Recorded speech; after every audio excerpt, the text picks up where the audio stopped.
So you can be seated, I was a freshman in college. And I did not know that I just entered into 4 years of the test of my life.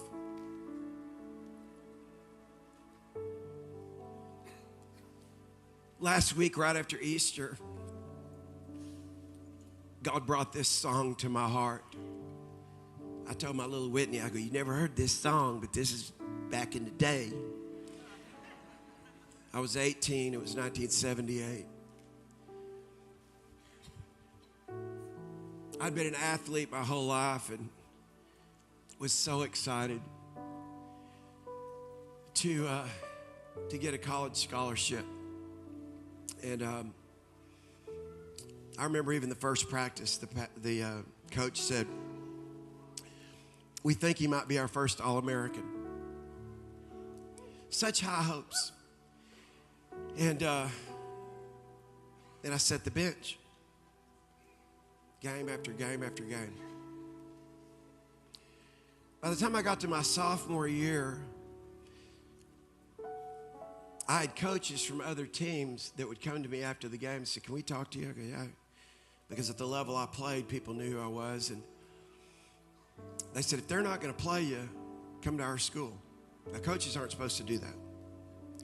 But that's what happened every game my sophomore year. And every game my sophomore year, I set the bench. Now, to you, that might sound like a trite thing.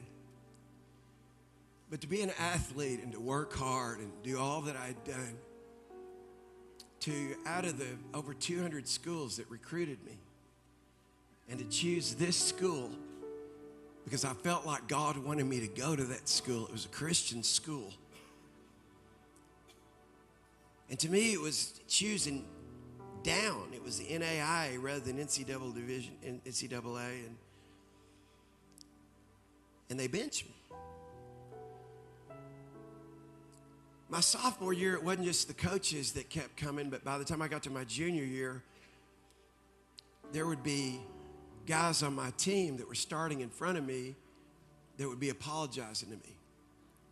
One of them is one of the campus pastors for Gateway now. His name's Steve Thompson. Steve said, man, I don't know what this is. He said, practice, you're dunking on me.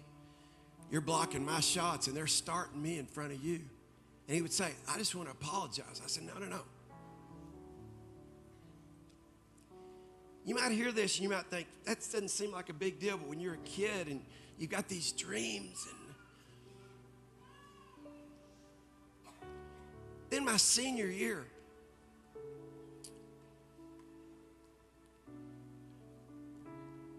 I get this letter from the Dallas Cowboys that actually sent a scout to watch me practice basketball. Coach never told me about it. So I get a letter, and it's from a guy that was just inducted not long ago to the NFL Football Hall of Fame, a guy by the name of Gil Brandt. He was vice president of player personnel, and he said, we've seen you. We got you on our computer. We want you to come try out for the Dallas Cowboys.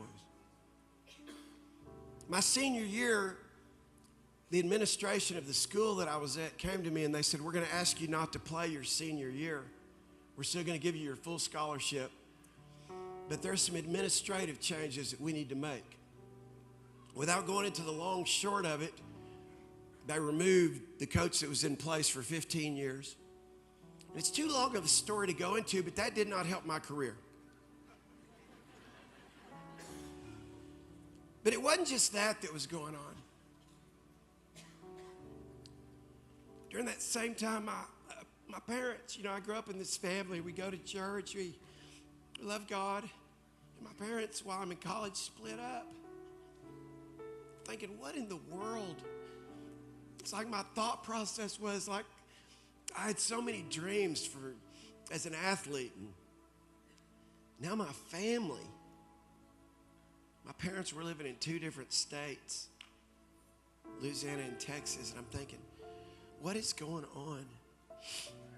And I want want to just stop here for just a second, because I think one of the reasons God brought this to my attention was right after Easter, was because everybody around Jesus was so disappointed. They felt like they were let down. Everybody. I mean, when Mary Magdalene came to the tomb, she thought Jesus had said he was going to rise again, but she thought they've stolen his body. His body. It's like they forgot. And then John and Peter run to the tomb, and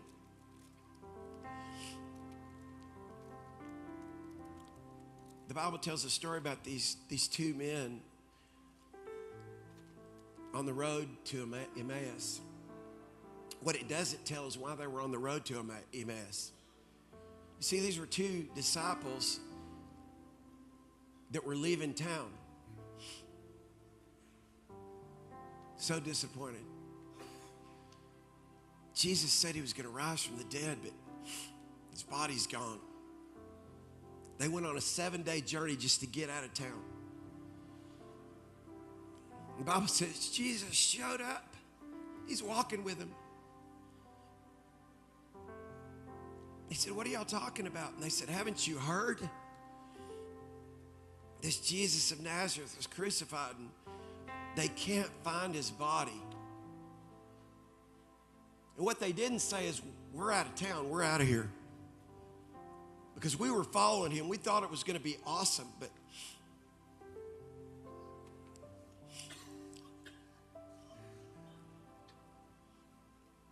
he walked with them the whole way for 7 days. They get to Emmaus, and all of a sudden he's gone. And they said, "Did not our hearts burn with us as he talked with us?" And then they got this revelation. Wait, that was Jesus. And the Bible says, and a lot of people miss this, immediately they went back to Jerusalem.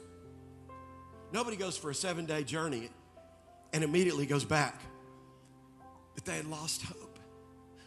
So last week, I'm like just praying, and I said, "God, I know you want me to start this series on miracles, but..." And this song came to me that I just sang, because when I was a freshman, when I was 18 years old and 19 and 20, this was the song for me. Like, it's an old song to you and to my daughter, but it was the song for me, because in my toughest time, I did not know that my trial, that my test was going to last 4 years, y'all. 4 years of my life. And 41 years ago, I was in a desperate place. 41 years ago, I was like, "God, is this like it? I mean, I'm giving you, I've lived my whole life for you." You know, those are the kind of talks I'm having. God, this is my dream. And I'm just sitting. It's not happening. I mean, I was so disappointed. And last week, God reminded me of this. And this song came to me. I've listened to it all week long. And I told Whitney, I said, "I want the team to learn this." I said, "I know it's old school for y'all, but just do it, because somebody needs this song this week." Because there's people that after pressing, after working hard, after doing what you thought was the best, you're just disappointed. So I had this great message, the notes. We had to tell the ushers, "Don't pass the notes out, because that's not the message." Because here's what God told me today. This is your day for a miracle. That's what he told me. That this is your day for a miracle, and for me to sing that song that I sang over myself, to sing it for you.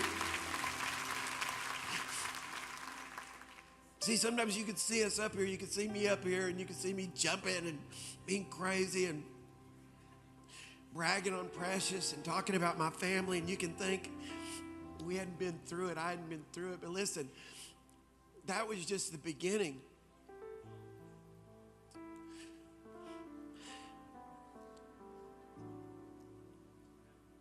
So anyway, the Cowboys reached out to me, and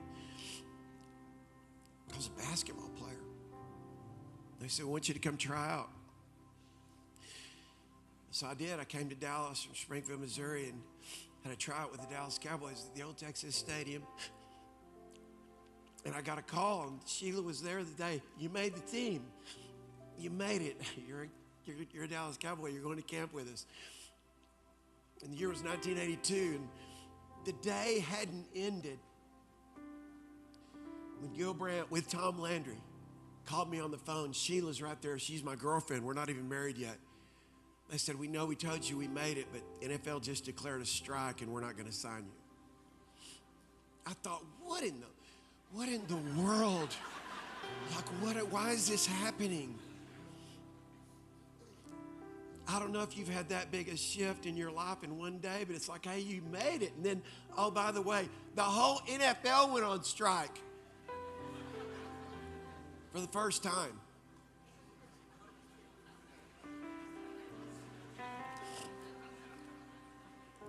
During that same summer, I'm just in Dallas, and this person approaches me and said, hey, I'm a talent scout. I'm an agent.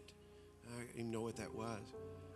They said, we were looking at you, and we want you to come do some headshots because we think we want to cast you for something, but we can't tell you what it is. And I said, okay. I said, I'm not really an actor. And they go, we can make you an actor. I said, okay.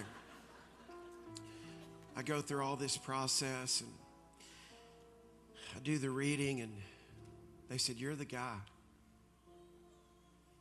Then they brought the executive producers, and the executive producers said, you're the guy. You're him. And then Erik Estrada came out. And he said, you're not the guy. Because he came up to about right here.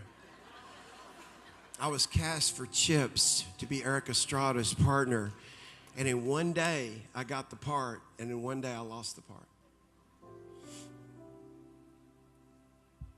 That same talent agent said, it's not over. I said, well, it never really started.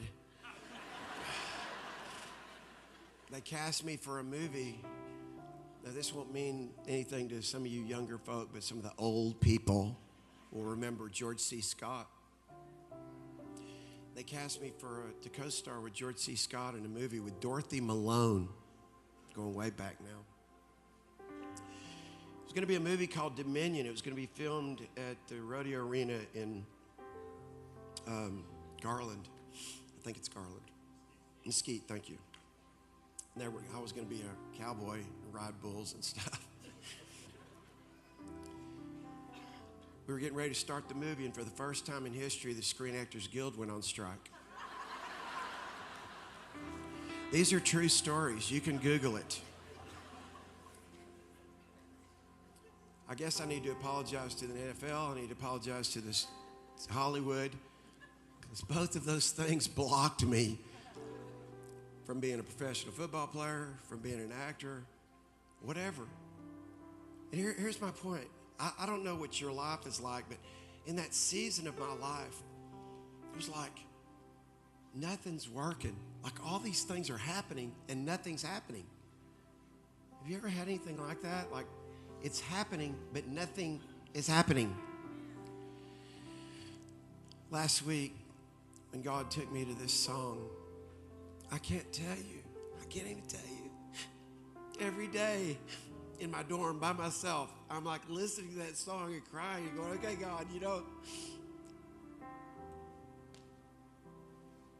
And 41 years later, when I look back, here's what I can tell you. One of the biggest battles I still fight today is discouragement. Because like I see stuff and it doesn't happen the way I thought it was going to happen. The only thing that's happened the way I thought it would happen is my marriage and my family. And that's a good thing. I saw it. This church hadn't happened like I've seen it, but it's going to.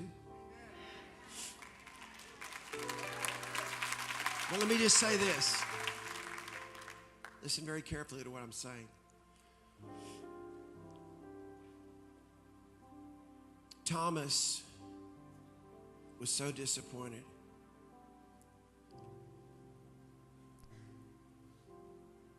Paul recorded in 1 Corinthians 15, he said, this Jesus, God's Son, who rose from the dead. I just want to remind you, he said, he first appeared to Mary of Magdala.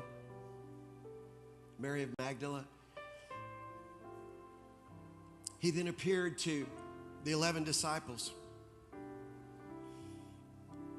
He then appeared to his own brother, James, who, by the way, wasn't a believer. And Paul goes on to tell the church of Corinth that we don't know what the conversation was with James, his brother, but here's what we do know. After that conversation, James not only is one of the books in the Bible written by Jesus' own brother, but James became the bishop of Jerusalem, the city of God. Jesus' own brother who didn't believe in him until after the resurrection. Paul goes on to say this, and then Jesus himself, the Son of the living God, who rose from the dead, appeared to 500 people at one time. These are irrefutable proofs. Some of the people, he said when he was writing it, are still alive and testify that they saw him. This last week, I thought, Easter is a picture of not only an empty tomb, it's not only a picture of an empty cross. It's not only a picture of redemption, it's not only a picture of the Son of God giving his life for us, that if we believe we wouldn't perish but have everlasting life. It's not only that picture, but it's also a picture of the aftermath. And the aftermath is everybody around Jesus was disappointed. Last week, when God laid this song on my heart and he brought me back, he spoke something to me. You see, when Thomas was with the disciples, they said, Jesus, we saw Jesus. We saw him, Thomas. We saw the holes in his hands, and we saw the holes in his feet, and we saw the hole in his side. And Thomas said this, I will not believe based on what you saw, and I won't even believe if I see him. I will believe it when I see him if I put my fingers in the holes that are in his hands. Jesus appears to all the disciples. Thomas is there. He looks at Jesus, and Jesus directs himself right to Thomas. And he says, not just that it's me. He said, put your hands. He said exactly what Thomas said. I will not believe until I've put my hands inside the holes in his hands. He said, take your hands and put them in the holes of my hands. He said, my Lord, my God. And here's what Jesus said. Listen very carefully, because this is what the Lord spoke to me last week. You've seen me and you believe. But blessed are those who believe and have not seen.